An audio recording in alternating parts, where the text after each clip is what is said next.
Staging that shot, I mean, Bob is directly involved and Miles was directly involved. How long did it take to set that up? It didn't take long. We were upstairs and having a ball with putting the costumes on and everybody hanging out. When we came downstairs, the vibe changed. It was like descending into another level. It was daylight up above. It was a bright outdoorsy room, and the basement was smoky and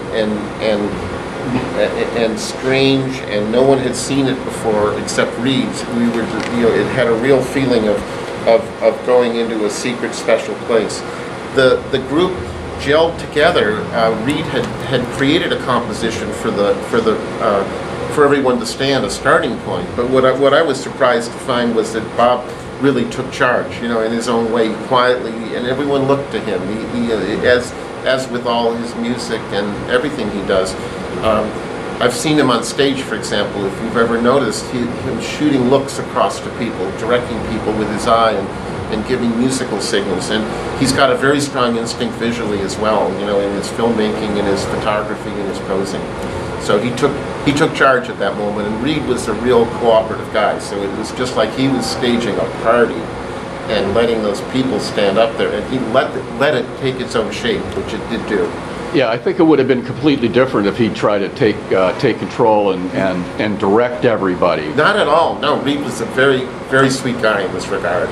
But it came together very organically. Yeah, right. And at the same time, I think that, I don't know, for example, one of the attributes of the band was when they played with Bob in those sessions is they would deliberately pass instruments around. They would play different roles musically. Somebody would get on drums who couldn't play drums at all. Someone would start playing a horn. They did not know how to play a horn, but they were all collaborators musically. So in this posing too, they trade off the way they did as a musical group. It was a very improvised feeling. Well, what does it mean to you now to have your photographs finally available so people can see them? I'm so thrilled. Book. Yeah, I'm so thrilled to have a chance to have my photographs be part of this. This has meant the world to me, really a lot to me. I remember this moment so clearly, this period of time, and I grew up on. I cut my eye teeth. I don't know. I grew up on the basement tapes. I grew up on this music. My last years of high school, that's when this music came out, and I couldn't believe a few years later that I'm standing in the room, part of that group and part of that event. It was really, it was an awesome day and an awesome experience to be part of that tour and then be part of this album shoot.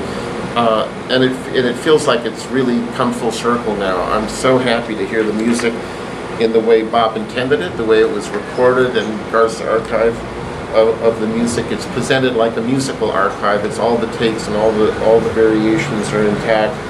And these photographs, that's a little bit of that too. This is the way it was that day. They're like a documentary, not just outtake. It would be great to have Reed Miles as outtakes, but what I feel is these photographs give you a little taste of what it was like to be in that room that day, to be there with them while they find their characters, while they express their personalities, and you get a real feeling of what was so special between Bob and the band back in the day when they recorded that music, and that was still happening here in 1975 when they got together again to do this album shoot. John, thank you very much for your time. It's a great interview. Thank you. Thanks, Stephen. All the best of luck in the future. Thank you. Edit it down. Awesome.